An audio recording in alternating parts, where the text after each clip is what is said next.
We're live, everybody, and thank you for joining me. And thanks for joining me at this late hour. This is not the latest I've ever started a live stream, but it's 1:30 in the East, and I went from 3 people to 11. Thank you for joining me. And it's of course 10:30 out back in Oakland, which is what I intended. This,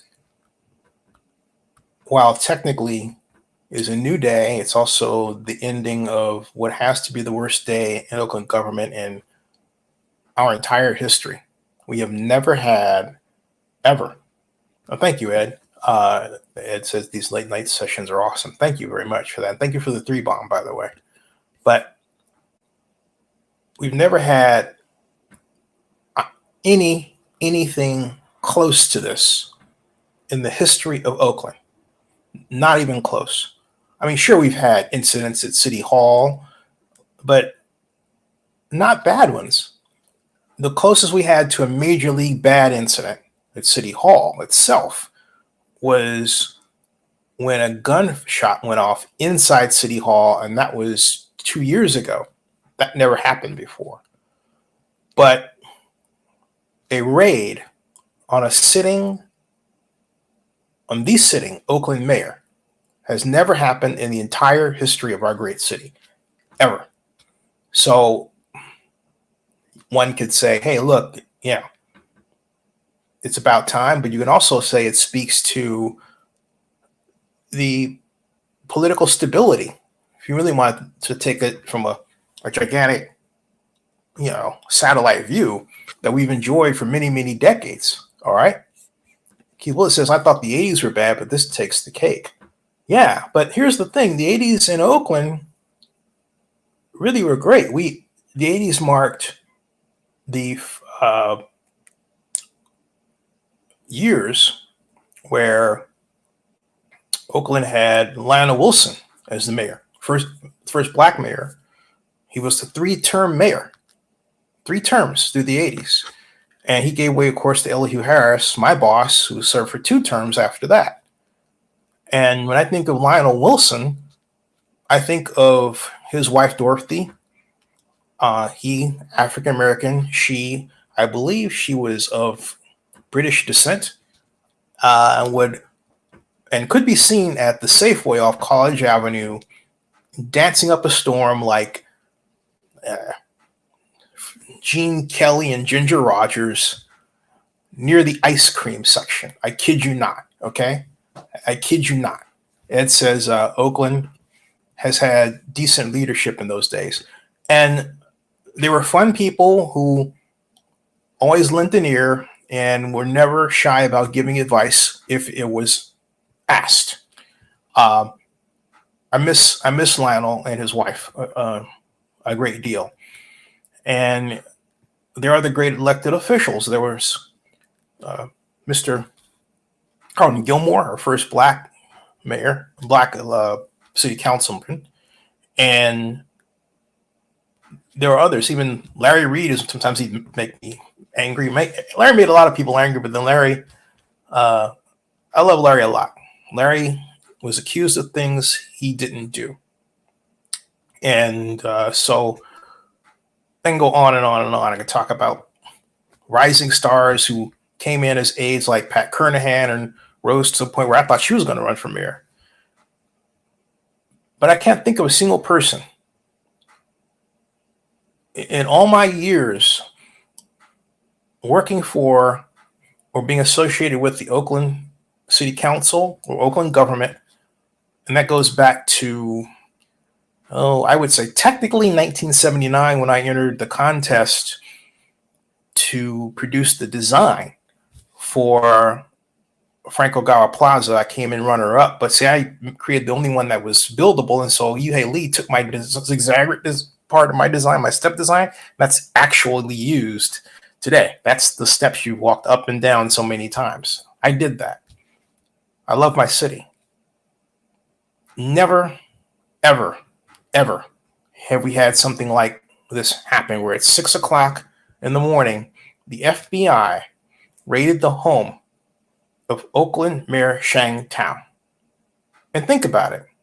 This is June 21st of 2023.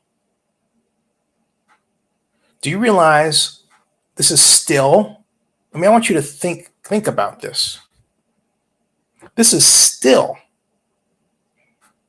it boggles the mind to realize this, but this is, I said 20, this is, I said 2023, but 2024.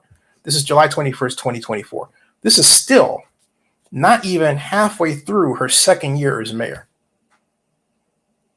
Okay? 2023 was her first. And that started off, for me, really, 2022 bled into 2023. All right? 2022 bled into 2023. All right? It says this should bring more council members in the light, especially those allies of Thao.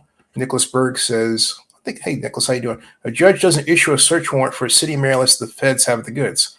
Yep. And worst mayor ever.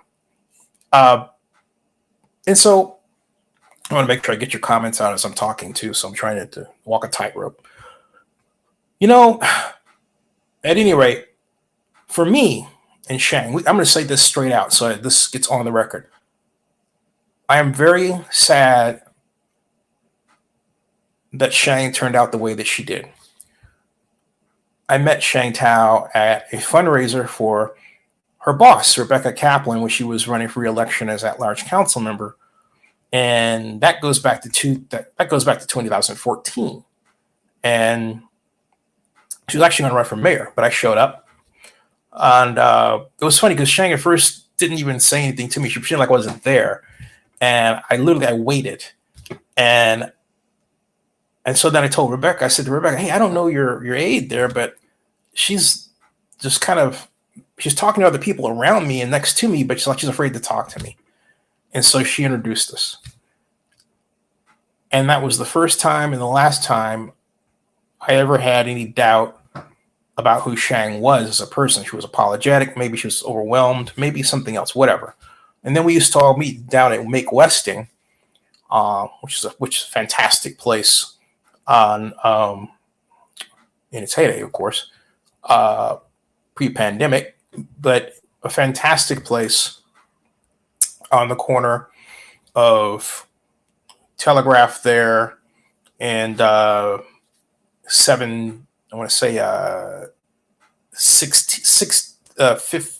not 16th, but up the street, 18th, and over there, and across the street from this great place where you can get some great faux dishes at one point. But at any rate, we used to meet there, her and when she was working for Rebecca Kaplan, and then Laura, who was Rebecca Kaplan's other aide, who went on to become a lawyer at BART. And we had a lot of fun. We were friends. And I remember Sheng didn't allude to me later that she thought about running for mayor seriously. And then, of course, I got caught up with starting my company and life and everything else. Still had my ear to the ground, of course, because I was blogging and everything else. But I remember she and I talked about some very personal issues, which I will not go into, which she needed some advice, and I gave them to her.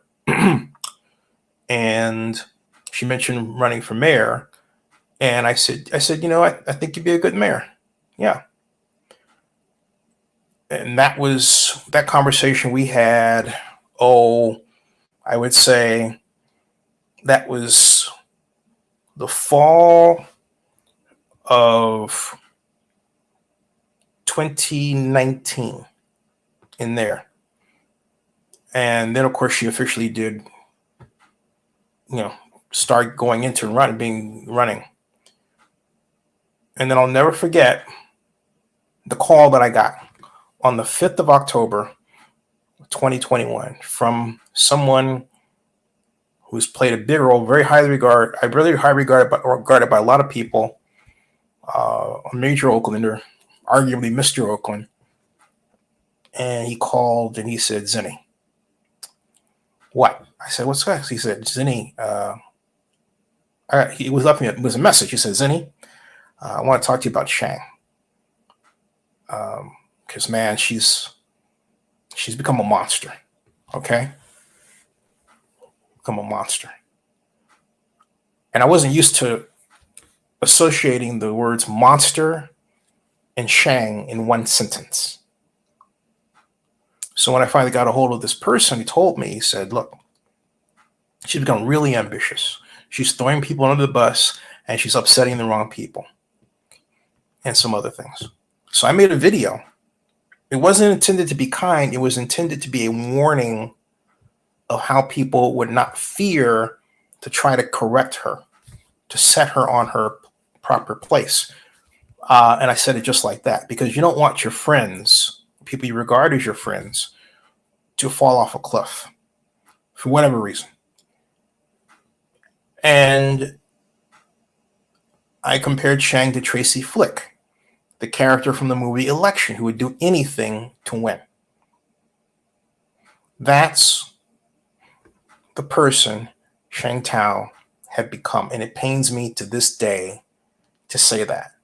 But I realized within that span of time, starting October 5th through the end of the year, that I really didn't know Sheng Thao at all.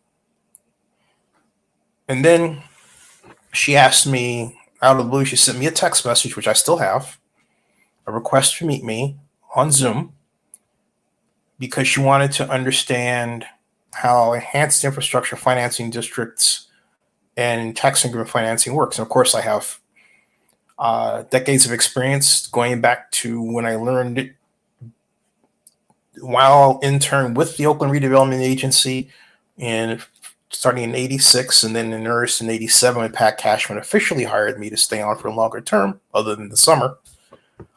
And so I went on to do calculations for the Redevelopment Agency, San Francisco Redevelopment Agency, blah, blah, blah, blah, blah, blah, blah, whatever. You get the idea, all right? So we met for 30 minutes, but guess what? I'm thinking, because I'm used to having a dual role. In 1993 to 96, I was Montclarian columnist. But from 95, Elihu Harris hired me to be economic advisor. I went to Chris Treadway, rest in peace, who was the editor for the Montclarian.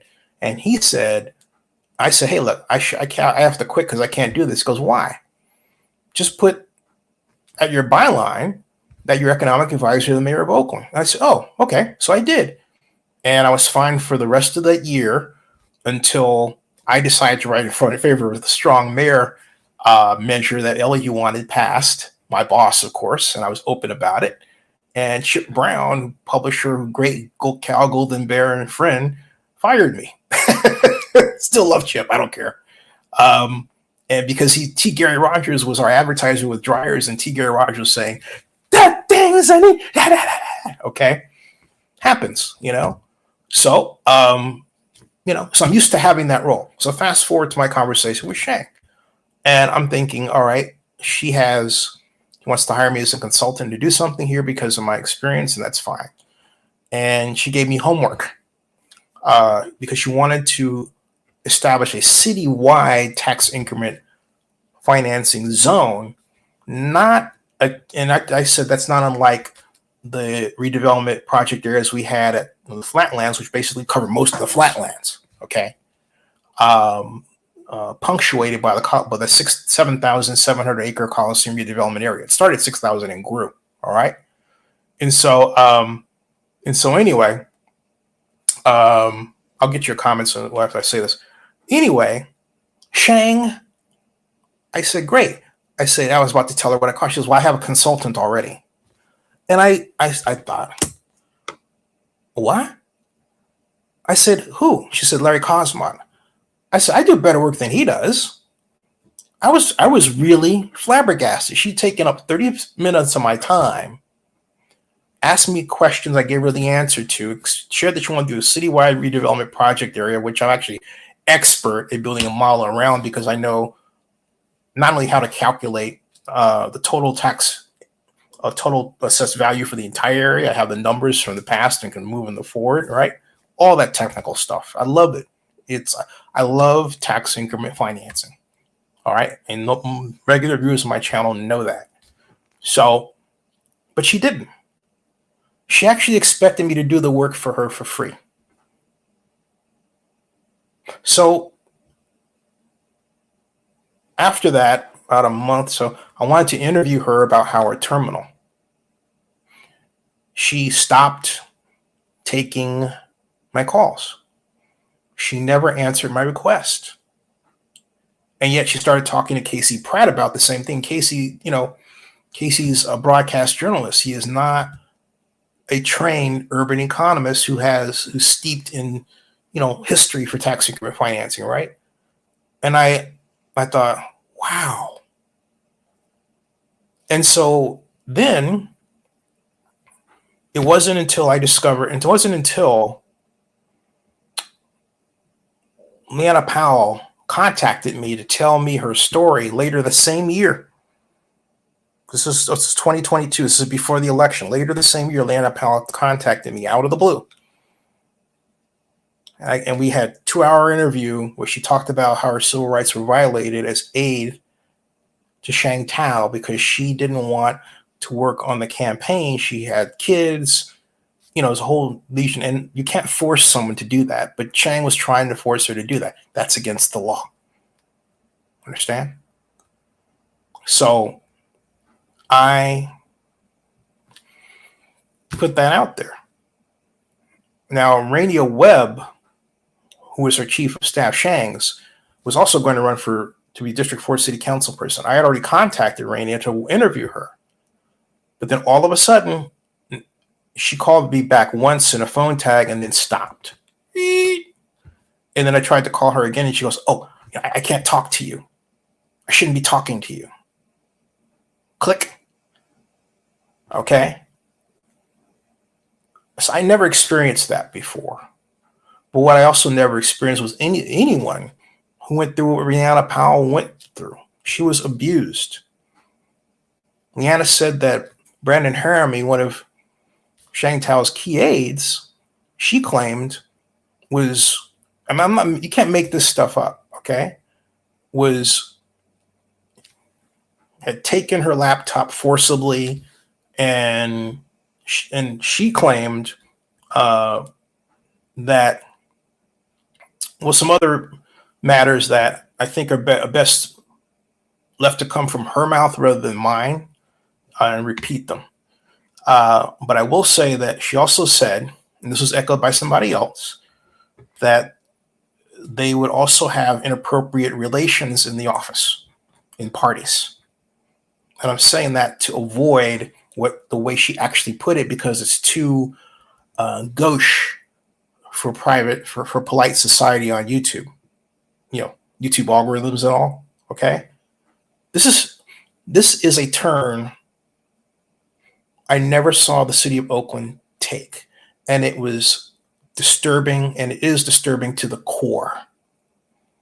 So for me, that's when all of this started. California Waste Solutions has been around for a long time, but Sheng did not have a relationship with them for the entire amount of time that others have been reporting on them. So to say that, oh, this is just them, or for somebody to put that out there, is a complete lie. And the people putting it out there know it. And some of the people who put that out there get paid by Oakland City Council members. It's a nonprofit news organization that had a fundraiser that entertained not less than 5 Oakland City Council members. Because I broke the story that it happened. They need to be honest about their associations, because other nonprofits are. And when I'm talking about that kind of activity, they can get fined.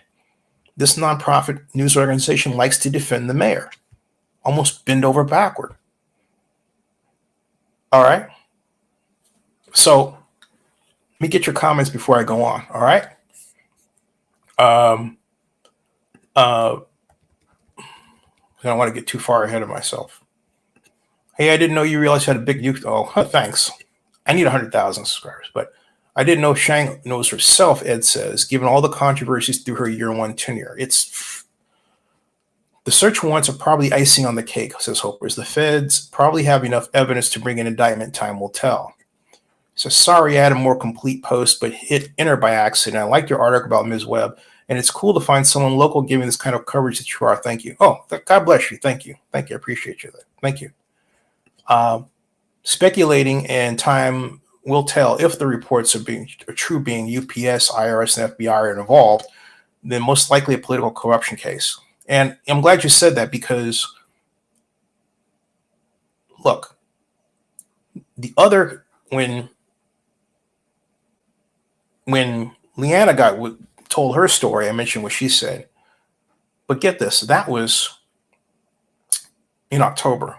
Then another aspect of that were the claims that Sheng had actually changed. Hold on a second. Do you think you will? Yeah, now, yeah. I mean, you can't just come. Look, I'm not going to say never, but at this point, you would have to come up with a fantasy scenario that involves time travel. Literally involves time travel for her to see a way where Sheng would win the recall election. Right now, I can't see that way. Science fiction? Sure, but okay. So anyway, then I don't know if anyone remembers this, but there was the other scandal that Seneca Scott and Marlene Sachs pointed to regarding the whole timestamp issue. And paperwork which does show that the timestamp was literally altered for when Mayor Thao got her documents in to file for the mayoral election. That was another big scandal, because I don't know if you remember, but Alyssa Victory was running for mayor, and what happened was they originally were supposed to get their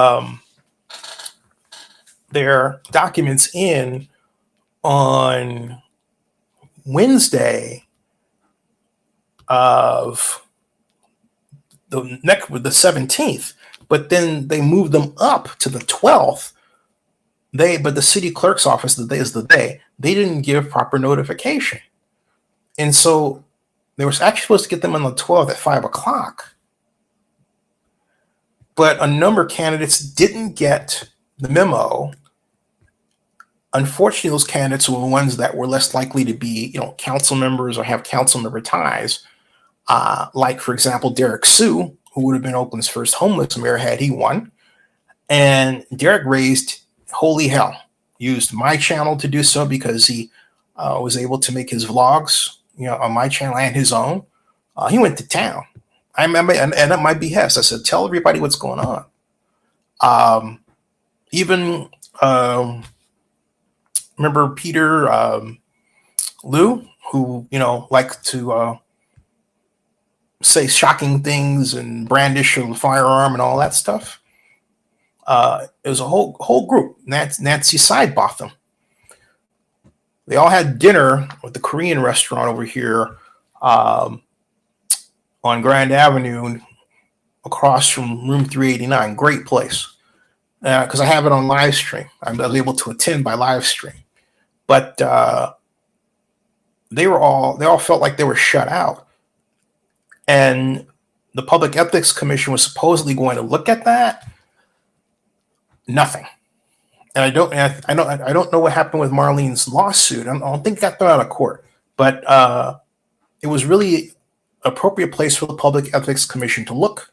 I remember attempting to communicate with Simon Russell about that, but that went by the wayside. Now, the Public Ethics Commission did open an investigation based on Leona Powell's complaint. You fast forward to today, and that investigation is still open. Meanwhile, the Public Ethics Commission has found a way to take on other complaints, some on their own. Like, for example, ones involving the supposed supporters of the mayor's recall, and they wanted to know if they were doing money laundering. I mean, it only took a few weeks to go from 0 to 60. Liana Powell is still at, arguably the interview stage here and there. So maybe you still give a 10-mile-per-hour rate, and that's about it. That's ridiculous. And here she's suffering cancer now. So stressed out she has been from her experience and not getting the help she need, and the fear of losing employment and everything, losing employment, having kids to take care of, and a husband that's there, he's helping out. It's major league stress for her. I mean, major league stress. Okay. So, major league stress. All right. And so with all of this, all right, you would have to then say, all right, there was something else. And the something else for me was dropped into my lap. About, I can say 2 months ago, by someone who calls themselves Anonymous Oaklander.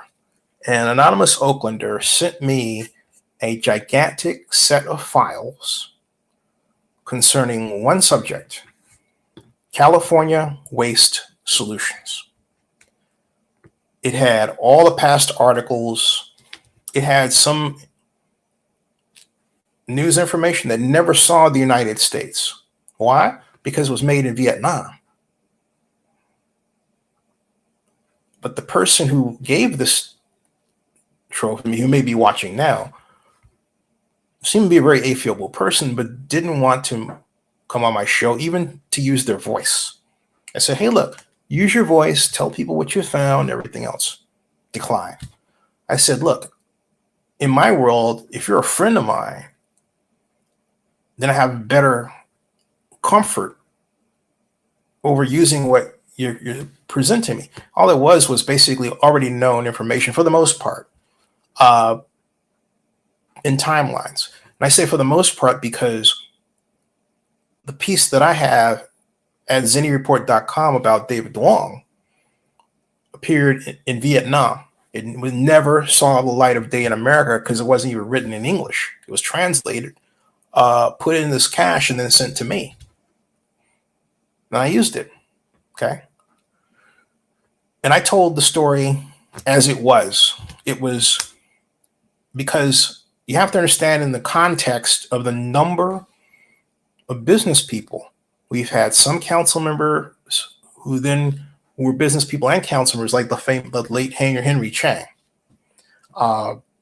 Henry is known for trips. We took us to China and to Japan.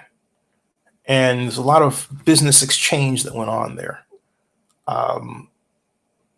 There was never any discussion of campaign assistance that came from those trips, as I recall.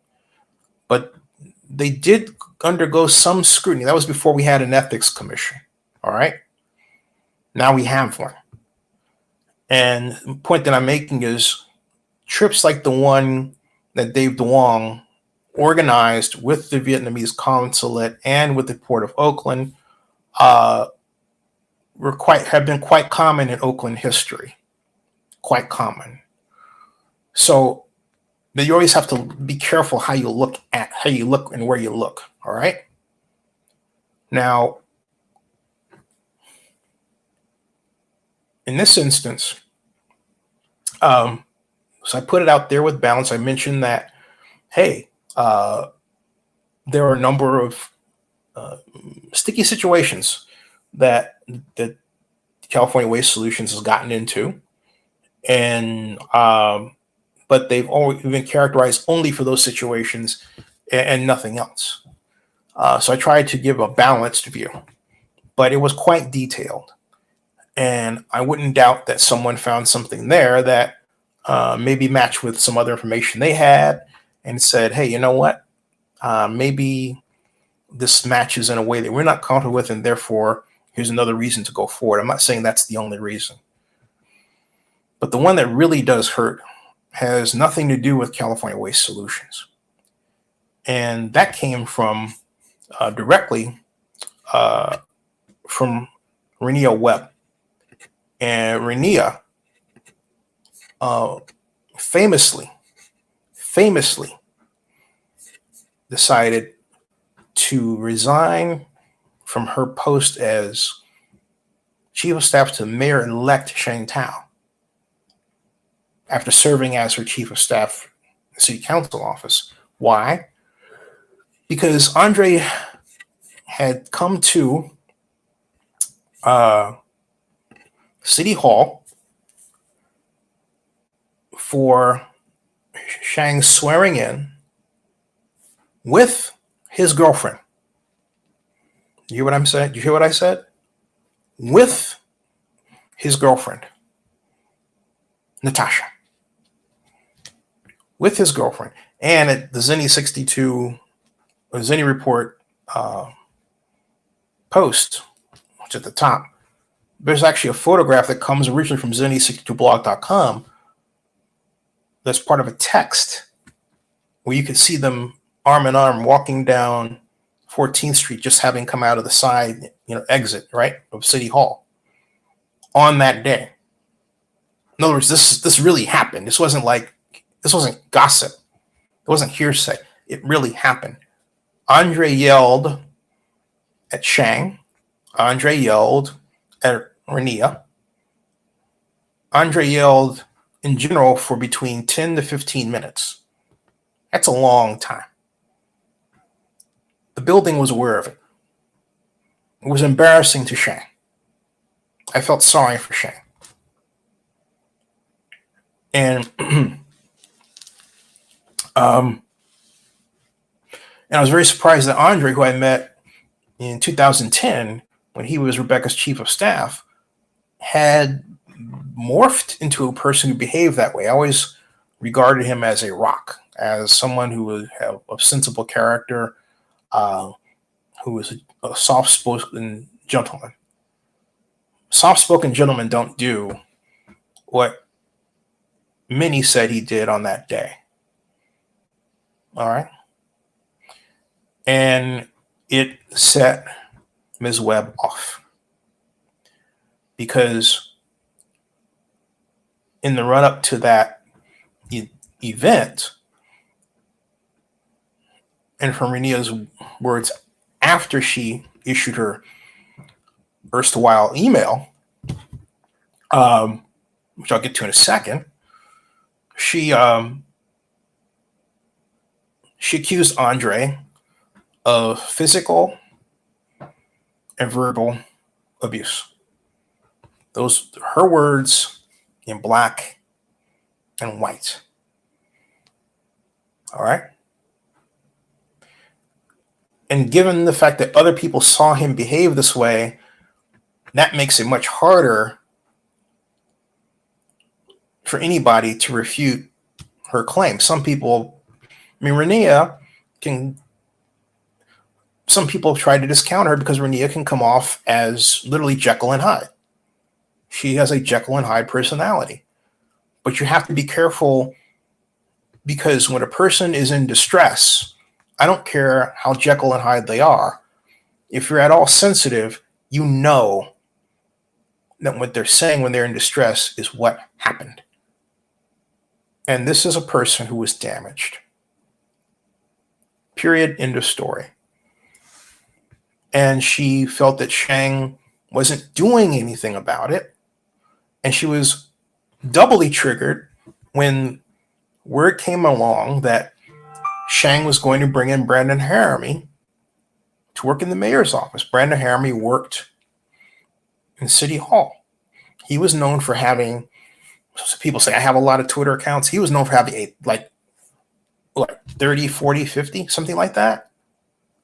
And Seneca and a number of other people actually started chronicling these. I think the Marina Times, Susan Reynolds, Ryan, was it Reynolds or Ryan?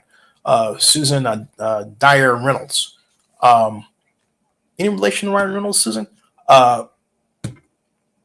Made note of this problem, talked about it, and wrote about it, a bit, more than a bit. And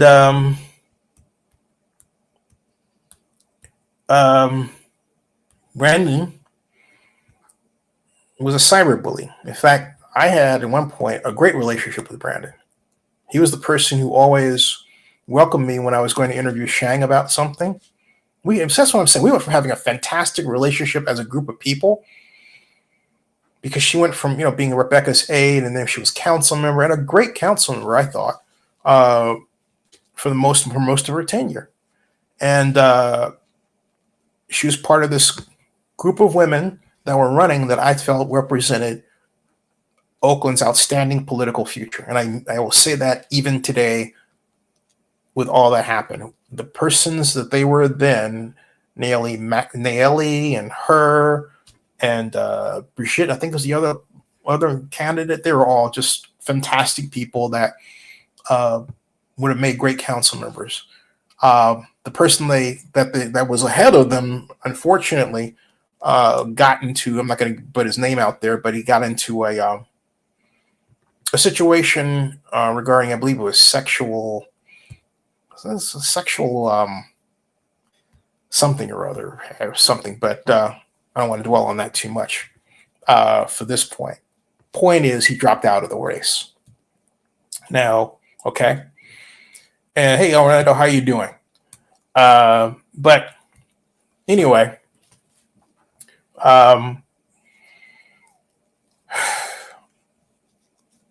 the fact of the matter is that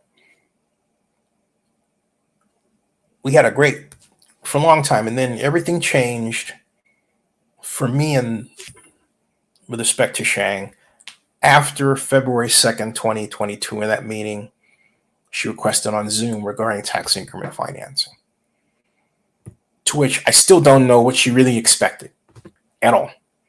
But I had a precursor that I mentioned, the October 5th phone call of the previous year, 2021, where this person I'm not going to mention said that Sheng had become a monster. So now I was beginning to get it. And so I guess you could say that the new Sheng was sort of unfolding before my eyes over that year, just in little bitty layers, like shh, shh, shh, okay. And then I got it. Sheng was homeless. She raised kids. She's been through a lot. And I think her negative experiences and her struggle through them set her on a path that needed course correcting.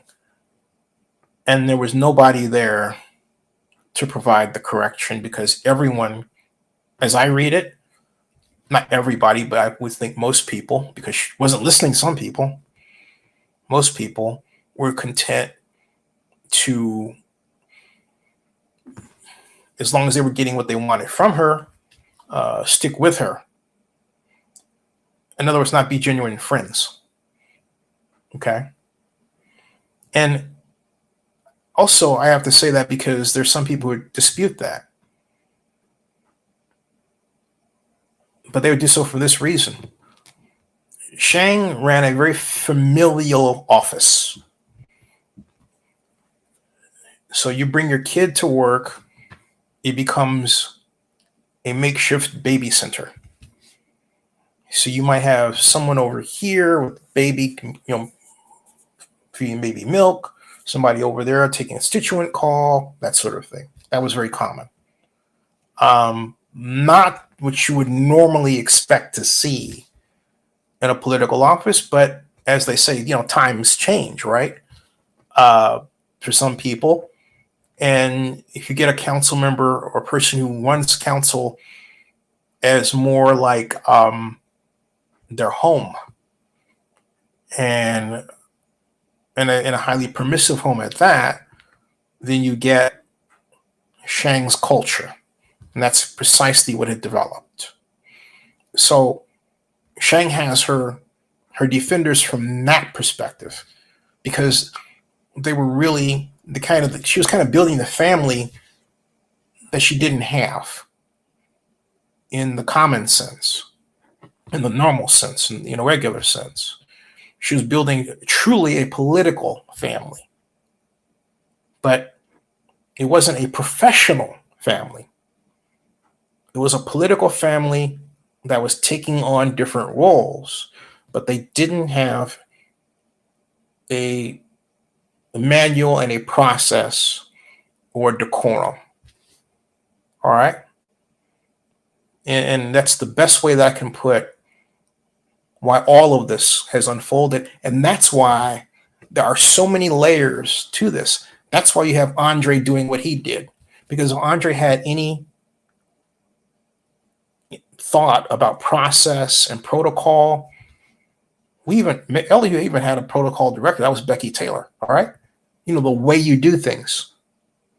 All right. He would not have done what he did. If Sheng, as the ringleader, if you will, had that, she wouldn't have handled her council office the way that she did in trying to convert it into also a place where she was running for mayor at the same time and getting her council staff to work as mayor. Now, look, it's an informal consideration that, hey, it'd be nice if you, as one of my staffers, worked for me as I ran for mayor. But the law is clear. You do not force people to do it. You do not coerce them. And that's what Sheng was doing. So see, the groundwork for where we are today was laid back then. You understand what I'm saying? It was laid back then. Okay? And back then was when she was council member for District 4 and began to reorient her life after the October 5th when I got the call about the monster. And the monster started building the monster's way. That's the best way to put it. And I hate to put it this way, but again, I remind everybody, this is unprecedented. So, how are you? So you're going to take an unprecedented situation and then try to speak about it in normal terms using the past. I mean, give us a break. All right. So, okay. So here we are where I get a call. This was, I'm guessing a few of the straw donors flipped on Duong. I'll get to that. But I don't think that happened at all. And I don't believe that. I don't believe that. And I'll tell you what I do believe based on what I know. Now, if somebody has another, view that involves a straw donor, let me know. Why would a straw donor flip? Right? You have to ask that question. What motivation out there would be to flip? And we say flip, out of what fear? So you always have to think in detail about this. It's one thing to just say something, but I really encourage anybody and everybody to think in detail about what they mean and the possibility. Think how the engineering behind that works, and then ask yourself if that engineering is possible. Don't just say it.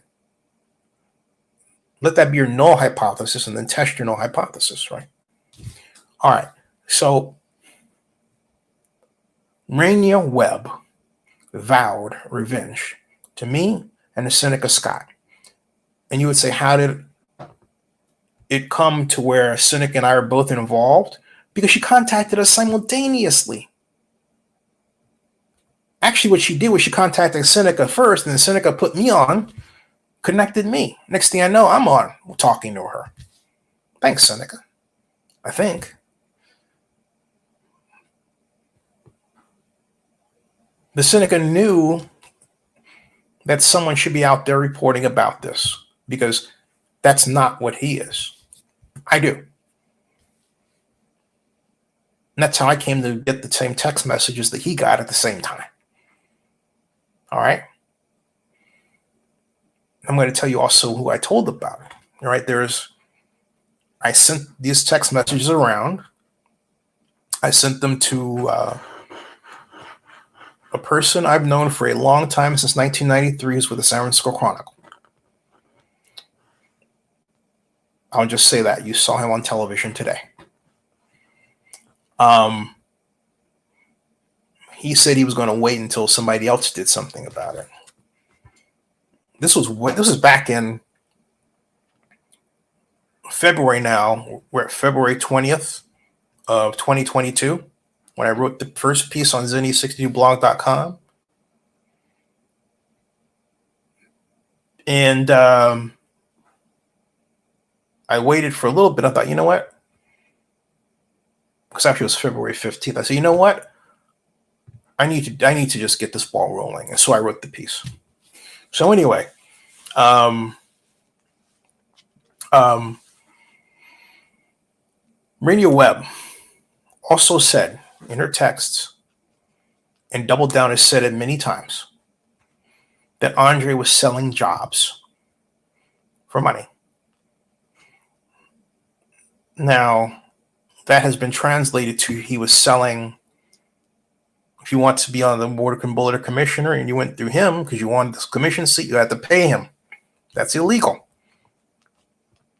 And if Sheng knew that, it strikes me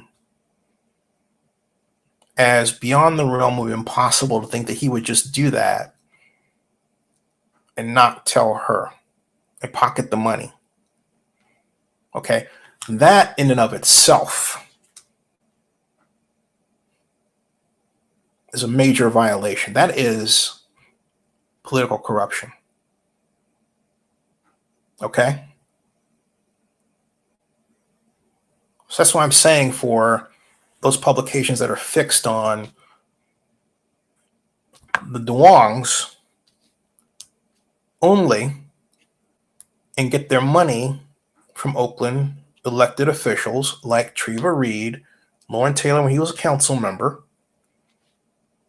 And I'll just say it, I'm looking at Oakland side. October 21st, 2021. This is on ZennyReport.com. And also on Zenny's, it's also on Oakland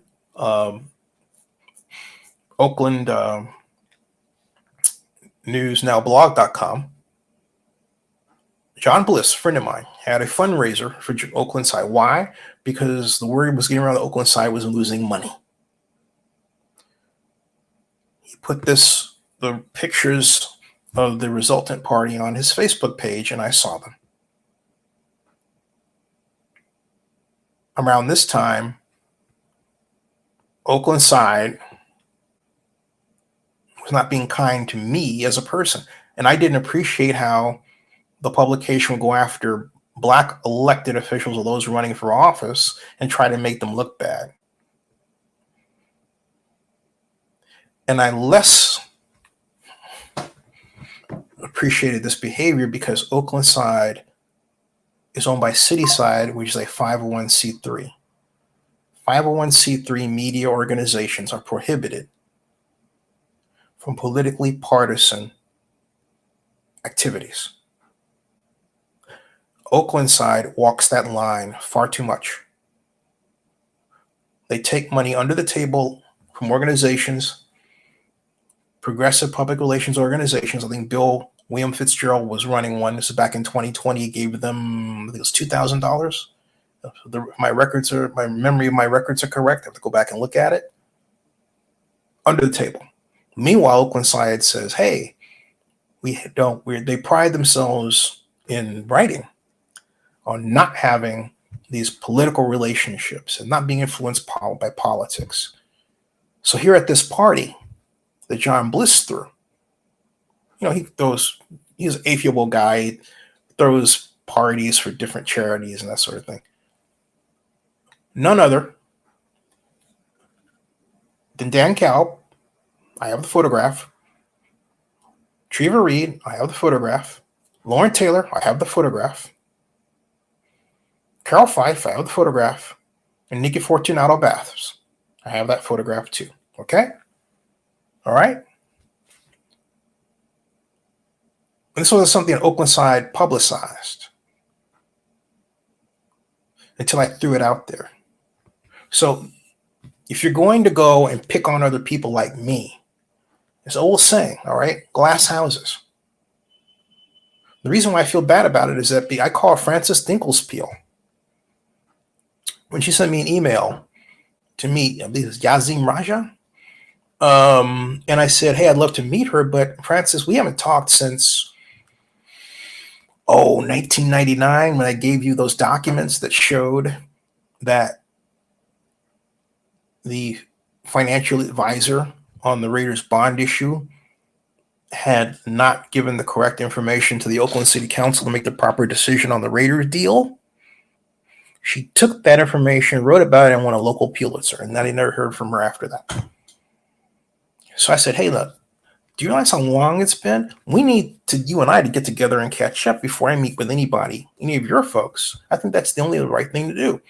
Frances didn't bite. She didn't want to meet. And I thought, well, you don't want to meet with me. Why should I go on this thing when, we have a lot to talk about our publications, about what's happened, about her brother Steve, who had a San Francisco magazine. I have videos where he's on them, because they had great parties over at Lucas, rest in peace. That's on here in Zenny 62. Okay.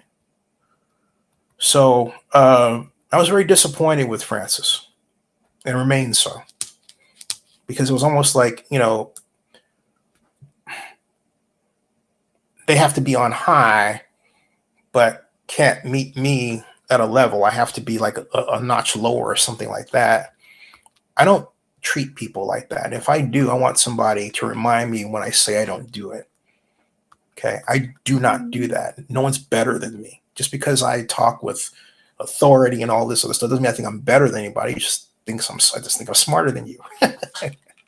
But I didn't like that.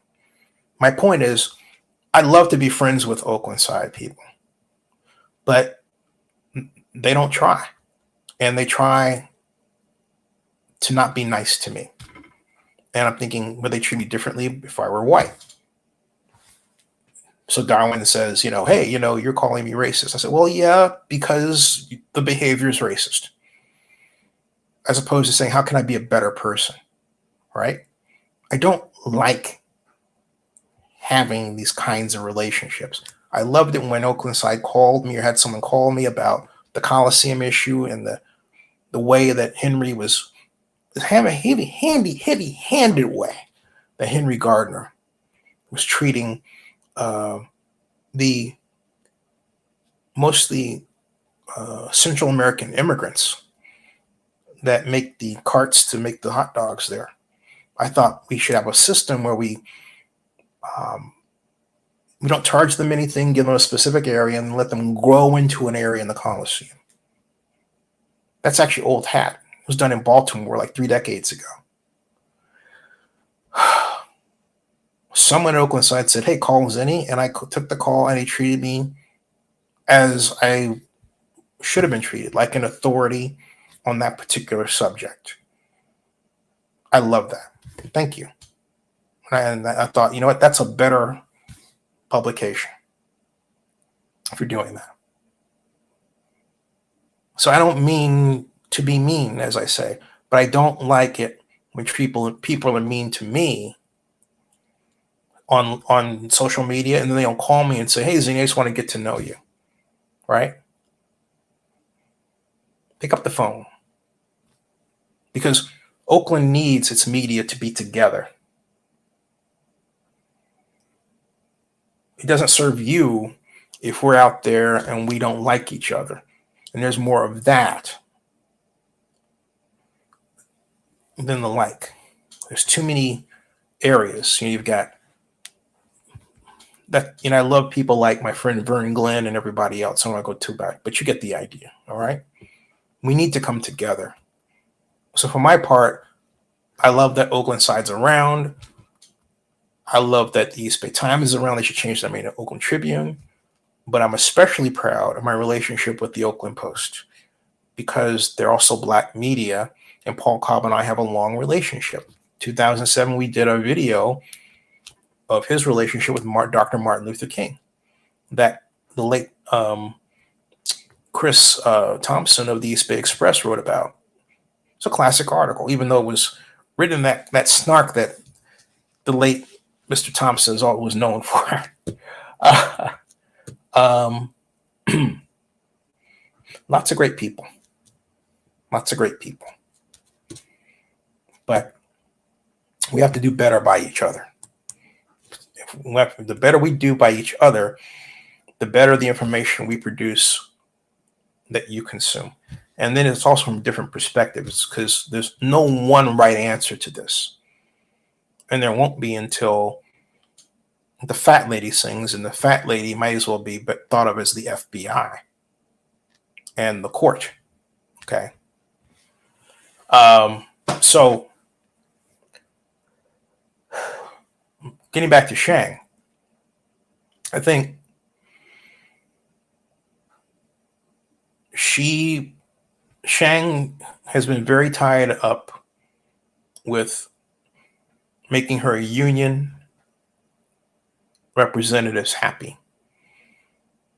So, and in terms of the real picture behind how the mayor won, you can't look at Sheng without looking at union involvement. One bit. Now, I'll say that to say this. I'm a proud supporter of unions. I'm a proud Democrat.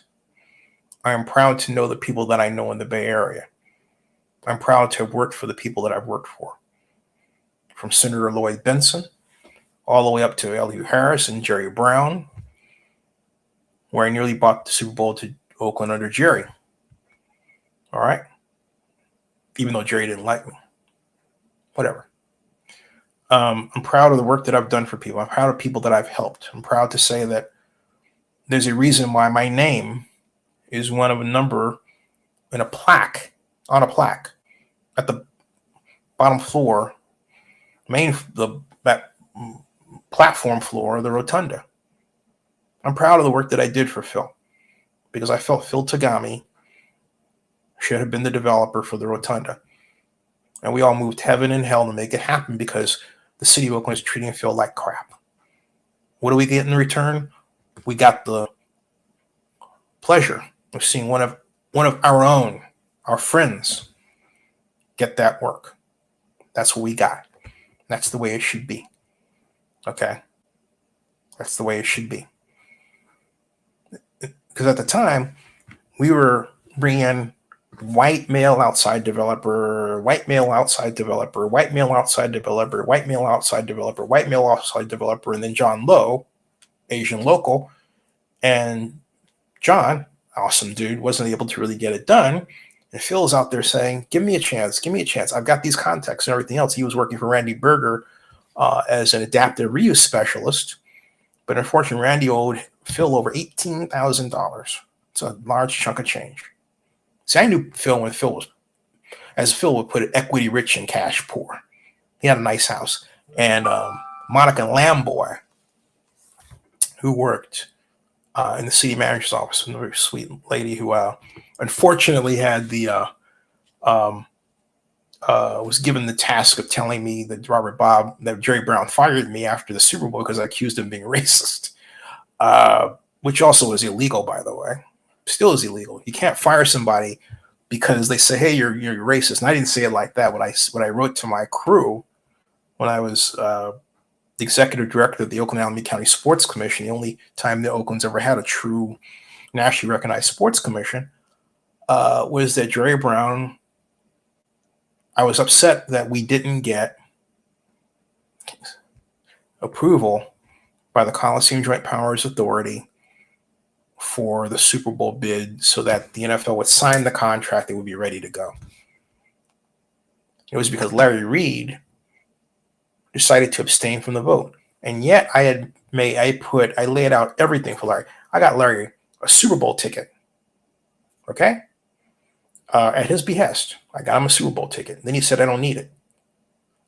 And I wanted to crawl through the wall. All right, I got him a free Super Bowl ticket, free. Okay? He said, I don't need it. You would say, why? It was a familiarization trip so that a group of us would be able to go to the Super Bowl in Atlanta and understand, NFL experience, how things are set up, transportation issues. There are a lot of complexities about bidding for and producing a Super Bowl that the media never looks at and should. For example, what's your weather going to be like? And do you have contingencies if there happens to be an ice storm? And you say, oh, there's never going to be an ice storm in Atlanta at that time. Well, guess what, folks? There was. We got trapped in it for 3 hours. And that's why it took a long time before the Super Bowl ever returned to Atlanta. You have to have contingencies for everything from terrorism to, my goodness, a mass virus breakout. All of that stuff. All of that we had to think about. So it was good for him to be there. Okay. But my point is, it didn't happen because of that, and we went anyway. And out of all that, Jerry Brown gave a speech to the NFL when it was our turn to bid or present our bid, fall of 2000, November, at the All Fall NFL Owners meeting at the Marriott in Atlanta. And Jerry Brown gave one of the best speeches I've ever heard a politician give. All right? Ever. So, the point that I'm making is that I've been around long enough to know how things are supposed to work in protocol. And Sheng wasn't following our protocols. She wasn't following our norms as mayor. Part of it was due to the pandemic, because we had taken a policy of working out at home. And a lot of people still haven't adjusted to that. Yeah, I've worked out at home most of my career. All right. But most people are not used to that. And I think that was the other part of the problem, is that when you are decoupled that way, all right, when you're decoupled like that, then it leads to more familial behavior. They use City Hall, to be sure, but they also are at home. For example, remember the news report? Remember this house? Maybe I can call up this house real quick. In the raids. Let me see if I can find that on YouTube. I think I'll go to I don't know, pick a channel, maybe a KPIX or something like that. Okay, and maybe I'll go there. Okay, let me do this. Keep that one down and do that. Okay, the home I'm about to show you, Leanna Powell told me. She said, because one of the announcers had said that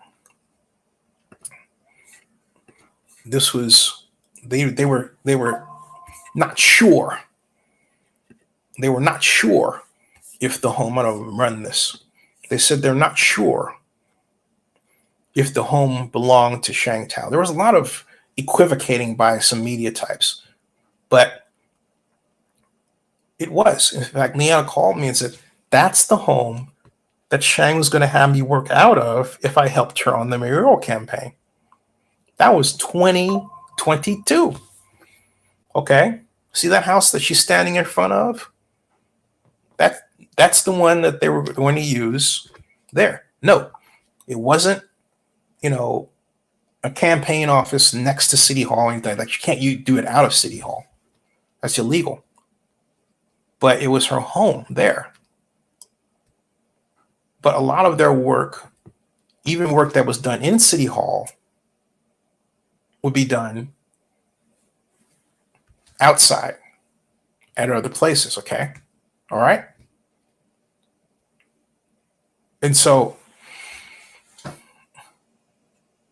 I think a lot of what happened, I'll just let that play through.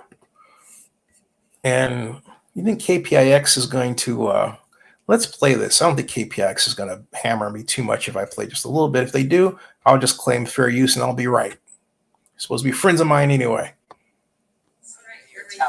Which doesn't happen overnight. I was terribly shocked. I woke up this morning prepared to address the Juneteenth incidents at Lake Merritt yesterday. And as soon as I turned on the news, I saw what was breaking.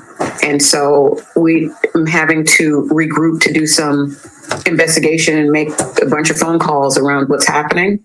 But the city business still has to go on. I still have to work with our public safety teams in ensuring that we have peace and safety in the city. First thought. Now, here on Maiden Lane, FBI has cleared this scene, which has settled down a bit in the last hour. But within about the last 10 to 15 minutes, this red car that you see behind me did pull up and a male exited the vehicle. We're told agents have also visited several other sites this morning, but there is still a lot we don't know about this situation, including the nature of the search warrant or the mayor's possible involvement in this investigation. We have reached out to the mayor's office and all parties involved in this, and we'll keep you updated with every development as they come in. Sean? All right, Lauren Tom's live for us. Okay, and I want to say something about what Carol Fife said. Carol, as you know, has been an ally of Sheng Thao. Hold on a second. Okay. This gentleman says, or gentlewoman, am I misremembering things? I thought she was a renter. She was, according to her Twitter bio this morning. Well, you can be a renter of a home.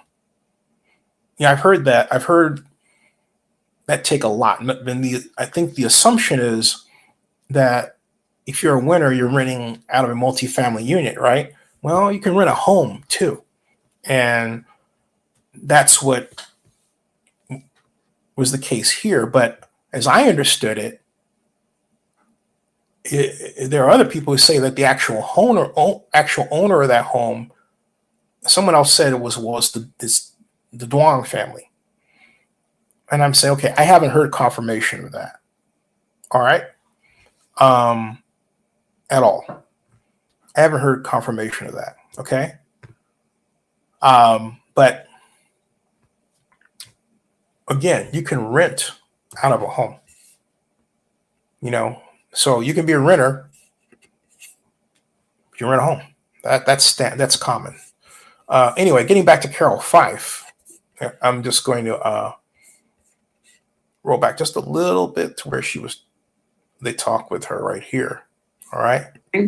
But the city business still has to go on. I still have to work with our public safety teams in ensuring that we. Now, Carol, in the back of her mind, has got to be asking herself, where is the investigation going to go? Is it going to implicate me in any kind of way? And should it? I have no information. I will say this. I have zero information that would point in any way to Councilmember Carol Fife. I do not have that. All right? At all. But what the federal agents are bringing out, these investigations could take a number of different turns. You don't know where they're going to go. And so Carol has got to, if I were her, I would have my feelers up. Unless, of course, she had the right people to know, hey, look, this is how we do our campaign finance work. This is who we associate with. These are the dates. This is what has transpired. This is what has happened. So they can defend themselves against any possible look of impropriety. But if your records are kept well and your travel is conservative, then the number of times that you're going to be in those situations will be 0 to little. All right. So, and I want to say that just straight out. Straight out. Okay. We have peace and safety in the city. First thought. No, Now, I will say this, though. Does it make her, I mean, she's running for re-election. How does this affect her? Again, because of her association with Sheng, with all the pictures where they're together and all this, it's not a positive. And she's got to figure out a way, and I'm sure her wheels are turning, as you can see, all right, to distance herself. Because it's already impacting her run for re-election just by association, if nothing else. All right, if nothing else. And that's unfortunate, you know. That's unfortunate. I know there are people who, I think someone today, KPIS and ABC said her name was on the property. Sure. Okay, yeah. If her name is on the property, sure. And I'm not trying to get anybody in trouble here, okay? If her name's on the property, and I'd have, let's just see how it plays out. Okay? Because you said that KPIX and ABC said her name was on the property. Okay, but here's the problem. ABC's Dan Noyes said that Rebecca Kaplan her home was investigated by the FBI, and it wasn't. I texted Rebecca. Rebecca's a longtime friend of mine. She said nope. But I could tell just through her text how upset she was, because when she was writing it back, she was accusing me of putting information out. I wrote back to her. I said, "Hey, look, I got you. I said, don't text me like I'm the one who said you did it. That was Dan Noyes. Get after him. I'll do it." And Dan should have issued a retraction. That's horrible to do. Rebecca Kaplan was not visited by the FBI, nor did she have a home visit from the FBI. That did not happen. Dan Noyes also called her, and get this, Oakland City Council president. You and I both know that's Nikki Fortunato Bass.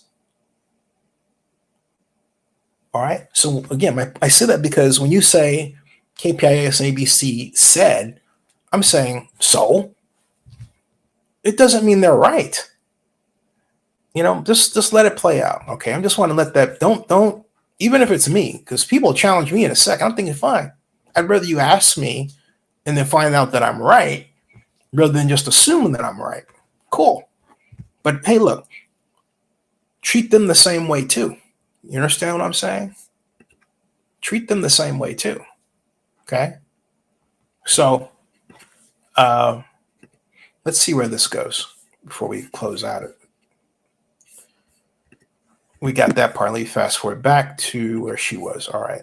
situation, including the nature of the search warrant or the mayor's possible involvement in this investigation. We have reached out to the mayor's office and all parties involved in this, and we'll keep you updated with every development as they come in. Sean? All right, Lauren Tom's live for us in Oakland. Lauren, thank you so much. Here's a little bit more of what we do know. FBI agents have also raided a home belonging to Andy Duong on Vilcrest Court. This is video from over an hour ago. Andy Duong is part of the family that owns Cal Waste Solutions. That's Oakland's curbside recycling provider. According to the company's website, they also serve San Jose. CBS News confirms the company is worth hundreds of millions of dollars and employs hundreds of people. I'm going to stop right there. I called Andy Duong. I know Andy. Andy's a friend of mine. Not a client. I said, hey, you got a statement? And he said, yeah. He said, when the evidence comes out, it will be clear that neither California Waste Solutions nor I did anything wrong. There was no wrongdoing. That's what he said. Okay. So I'm letting everybody know that. And that's why I say this. I say this about the Oakland side. You be honest about your associations. All right. Because Oakland is a small town. Everybody knows everybody. If you're involved in City Hall, everybody knows everybody.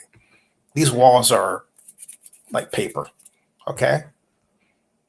And like, Dave Parker, great guy. Bleacher Dave, great guy. I haven't met, is it Trash Night Heron? But he seems like a nice guy. Okay. That's why, as I told him once, I said, I don't want to argue with you on Twitter because I don't know you. I haven't met you. You might be a different person in person. We may like each other very much. So I'd rather not ruin that experience. So I don't like doing all that stuff. That's immature. Anyway, he says, I'm looking at Alameda County parcel map and I don't see her name, just a mailing address in San Leandro, which Google Maps shows as a medical office complex. I swear they said it, but yes, it's hearsay. That's all I'm saying. Right. So I say, we'll let it play out. We'll just let it play out, see where it goes, and just keep as Nick Fury would say, keep your eye on it, right? That was a joke. All right. I thought it was funny. Anyway, okay. So, yeah. Let's continue to let this play out. And there's more to this breaking story. The FBI just confirmed to us that they raided a building that houses both the Cal Waste offices and the Vietnamese American Business Association building in Oakland. This is video we just got into the newsroom from the location on Embarcadero. The Vietnamese American Business Association was established in 2011 in Silicon Valley. And according to their website, the organization is a dynamic connection for government officials, investors, educators, and more. So this all comes as Mayor Sheng Thao is facing a recall. The city said yesterday that enough signatures have been verified to send the issue to the ballot, prompting recall leaders to urge the mayor to resign. Critics blame Thao for the A's leaving Oakland and crime in the city. The recall vote will likely happen in November. Okay, now there's that. All right. So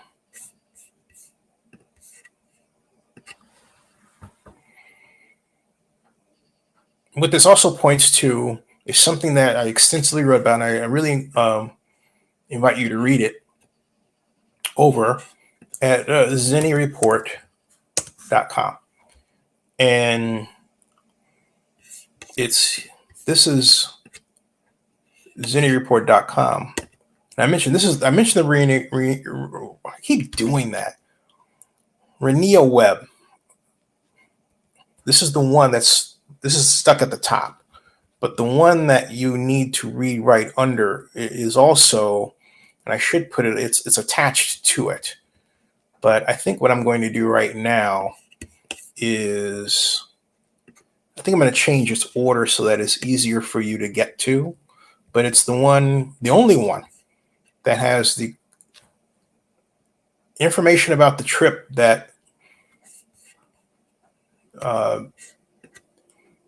was sponsored by a number of people to Vietnam that featured Mayor Thao in the words of Dave Duong himself. So you can find out what he said, all right, about the trip. Now, again, no definitive charges have been filed. This is the investigatory stage, all right? But the question is, what do you think they possibly could be looking for? I will say it was a complex trip. I will say that they had 52 people that went on. I believe it was a 767. I will say that according to, and I'm getting all this from where I want you to read, okay? I will say that the people on that flight included at least 4 individuals representing 2 banks worth $4 billion, or just north of that. Okay. And if you say that's not a lot, you might want to start looking at your bank's deposits and stuff. Okay. Anyway, so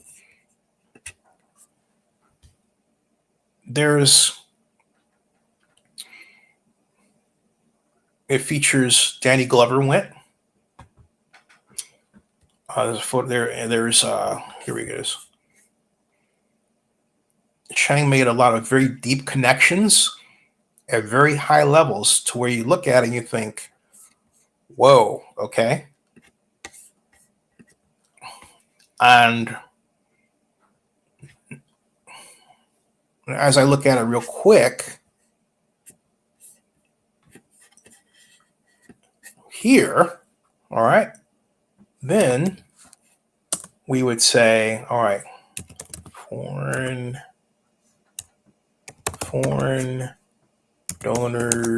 donations to political parties. All right.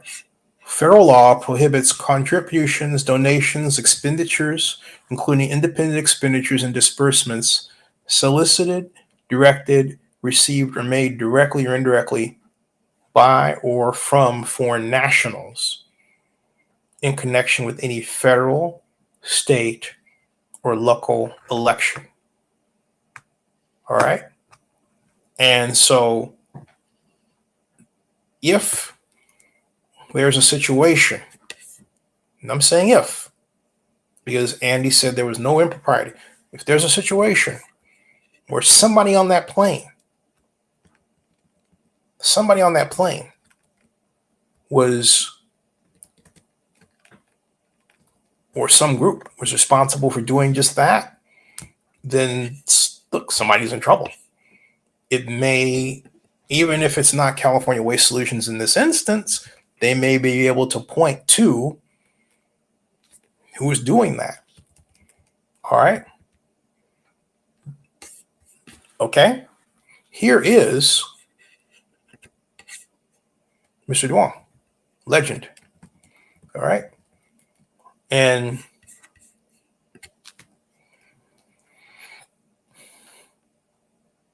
there. Okay. This is long. It's just, I discussed this is the account by the Oakland Post, where they're described as a minority business owned by Duong family from Vietnam. They barely escaped the ravages of the Vietnam War on a small boat in 1977 after losing the family's paper mill. David, the eldest of the 7 Duong children, was 16 years old when the family left Saigon with only clothes on their backs.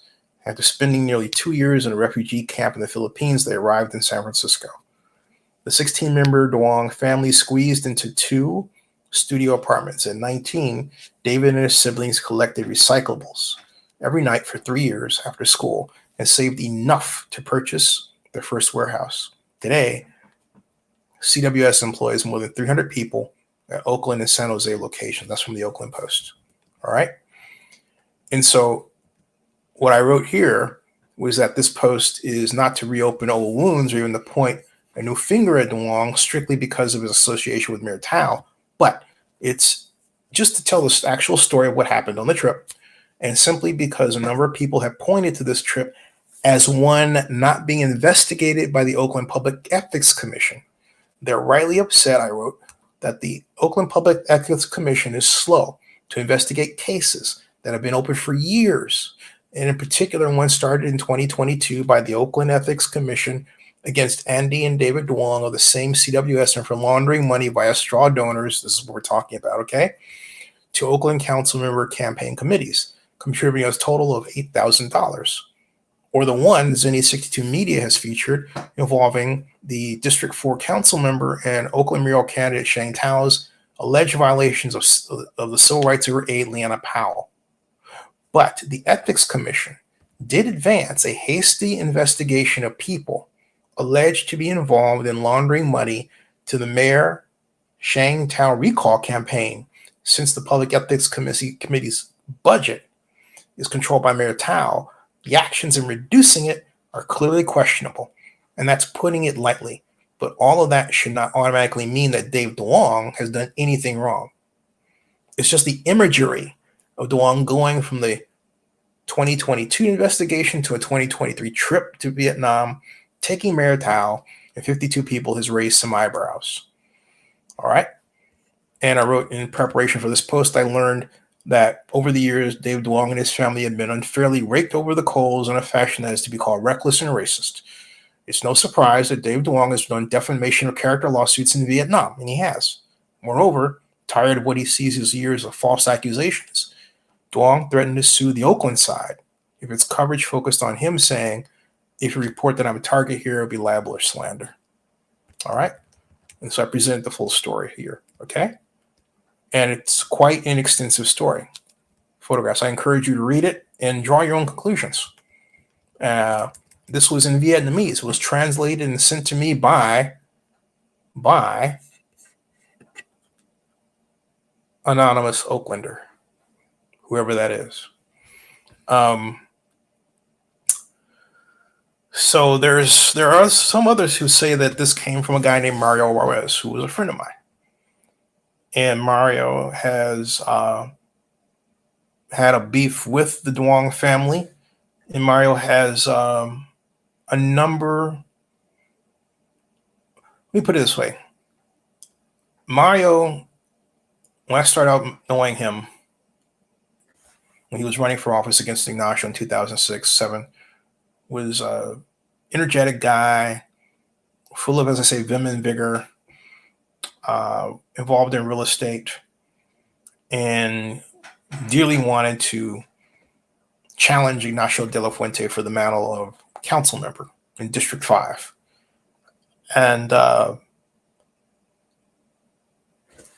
Mario and I have been friends through that. I've turned to him for interviews. He was accused, I think, of some illegality and wasn't getting his side of the story told. So, just as a friend, there was no exchange of money or anything like that. I met him and he told his side of the story to me, and that was it. That was 2011. But I have to say, I say all that to say this. Lauren Taylor said, Zenny, you need to interview Samari Johnson. I didn't know who Samari was. Samari would turn out he was a man who made these placards, these political postcards. And on behalf, he did them for Mario. Mario owed him $53,000 and never paid him. I interviewed Samari. You can see here in Zenny 62. Samari spread that around, as did Lauren. Next thing I know, Mario got arrested. And then it turned out Mario has a track record. And it pains me to say this, but look, it's online. Has a track record. Mario has changed as a person. So I called Mario. I got on the phone. I called him. He was in Mexico. He goes, I got somebody under me. I said, dude. I said, what's going on with you? He says, I said, why don't you just come on back, take care of Samari. He's taking care of his. I said, look, I'm here. I'm keep my mom company. She'll be turning 90. He's taking care of his father, 86. He needs that money, man.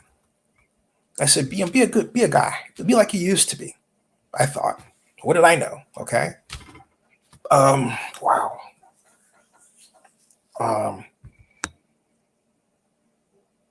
I hate when people treat other folks like that. So apparently, he's done some of that to the Duong family. So, like I said, did Mario strike this match to set off the investigation? Possibly. But again, you have a number of disgruntled people, and they all point back to Sheng. You've got Renia Webb over here. All right. You've got Mario Juarez over there. Okay. And who else? Who knows who else? And there's definitely some other people. Definitely. All right. You said one of the straw donors doesn't make any sense to me because I don't believe that's not how it worked. at all. In my research, first of all, and this has to be said, the Vietnamese community in the Bay Area is largely poor. That includes the businesses. Okay. So the Vietnamese group, consul, if you will, as I understand it, when they had this, I saw the YouTube video from this event they had in San Jose during the pandemic. They were trying to figure out ways just to stay afloat during the pandemic. And it was hard enough. And then you add in the extra layer of attacks on elderly Asians, right? Okay. Excuse me. And their plight becomes that much more complicated. So yeah, California Waste Solutions is worth, a lot of money, they say.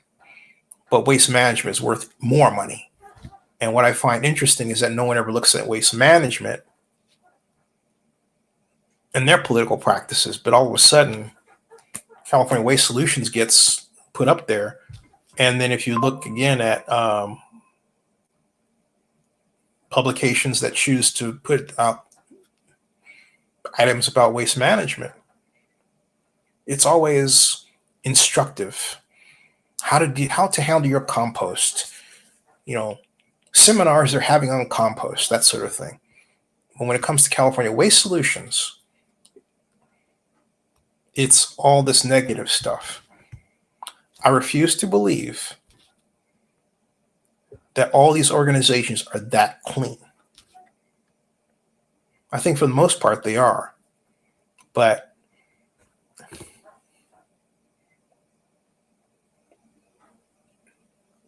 there's foreign direct investment in these other organizations too. It's not just with California Waste Solutions. All right. So anyway, we'll see how this unfolds. But it is a story that has many, I will say this. This story has many parents. It is complicated. The main one for my book, the one that knows where the bodies are buried, is Renia Webb. And if Sheng had not pissed her off, she would not have felt the need to go and spill the beans. And that's precisely what she did. She told Seneca and I she was going to do that. Because first she thought about getting a complaint to the Ethics Commission. She says, no, I'm going to go bigger. That's what she said. I'm going to go bigger. And so here we are.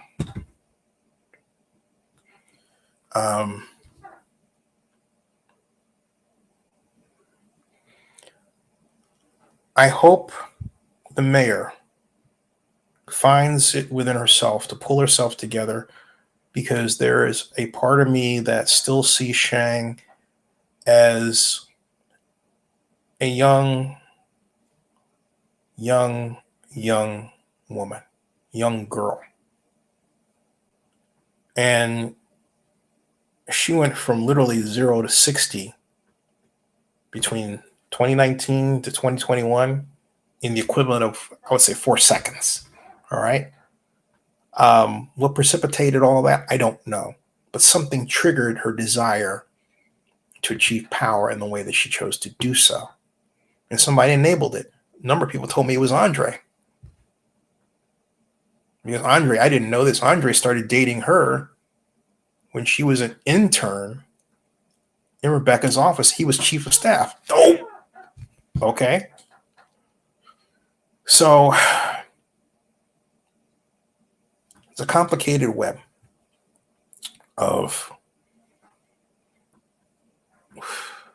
ordinary people who get themselves into extraordinary situations. And I pray for them. I pray to the Lord that all this is solved in a way where everybody comes out okay, and that no one is just so depressed that they're driven to do something negative. I really do. And I hope you would, as well. All right. Thank you. Hey, much appreciated. Love the firebomb, man. Thank you. Italian toast. Chinchani, Chinchani, 100 years. Thank you. 100 subs. Thank you. Chinchani, 100 years. Yeah, I like that. Thank you very much. All right, everybody. Oh, live long and prosper in your world. Yeah, I'm a trekker. Thank you, Nicholas. Hey, God bless you, man. Thank you. Thank you. Thank you. Yeah, I really like all these people personally. And it's a lot of people that I've come to know. I'll be 62 this year. I've been yeah, it's really hard.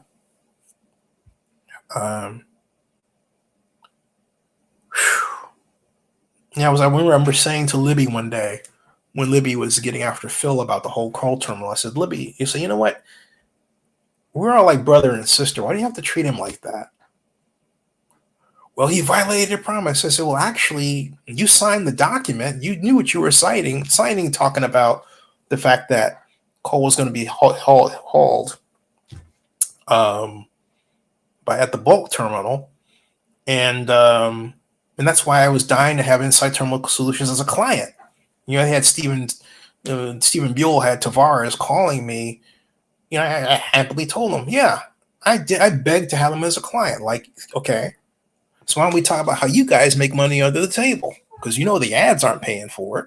That's what I like about media. These folks aren't honest about crap, man.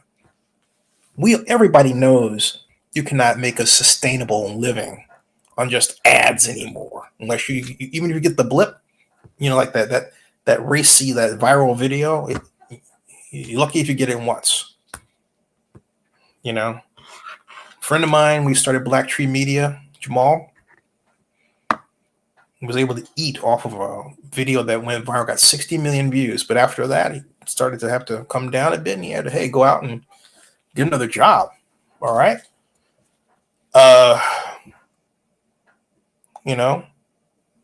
Media, don't lie about your situation. It's bad enough for everybody. If you have to have a partner, sponsor partner, say so, and don't get on others who do, because we know who yours are. All right. So what? Just deal with telling the story. Let us draw our own conclusions. Tell us where it came from. So what? Big deal. Stop with this like righteousness. I'm right. Therefore, I have to be, it's like John Muir, right? John Muir is from the Northern California, the Bay Area. John Muir is also eugenics dude, his favorite, the idea that white folks were the superior race and all that other crazy stuff, okay? He inculcated that thinking that I am better, that I know better, that infects the Bay Area to this day. The Bay Area is full of smart people, but sometimes, you got to realize that intellect can be defined more than one way. And if you're not aware of that, it can come back to haunt you. And that shows up in the media. Too much. So chill out and get to know everybody and love them as if they're part of your family. It's a good thing. It feels better in the end to have those kind of relationships than the reverse. You know what I mean? Much better. Plus, it's better for the public. If you're going to be out there gathering information, telling stories, it's better to have different people you talk to. Okay, maybe I don't agree with you about this and that, but I agree with you being around to do it. Pay me the same respect. All right. All right, enough of me, folks. Thanks a lot. And thank you for everything. Thank you all. God bless you. I'll see you. I hope this turns out all right for everybody. I really do. So my mother asked me real quick. She said, so who's going to be the mayor? I thought the mayor is going to be voted with the recall. She said, no, it's not like that. And Seneca did a great job. Thanks for coming on and explaining it, right? No, it's not like that. But we have to go beyond this time. We have to have something more than just a recall election. We have to have a set of guidelines, and one that I think is probably too late for this election go. But I really believe that one change should be that, sure, the mayor selects the city administrator, but you need 3 council votes to fire. The mayor can't just oust the person. Therefore, you don't have the situation where the city administrator is forced to look for a job because, oh, hey, by the way, the person that brought you in is probably going to be out of a job, next election.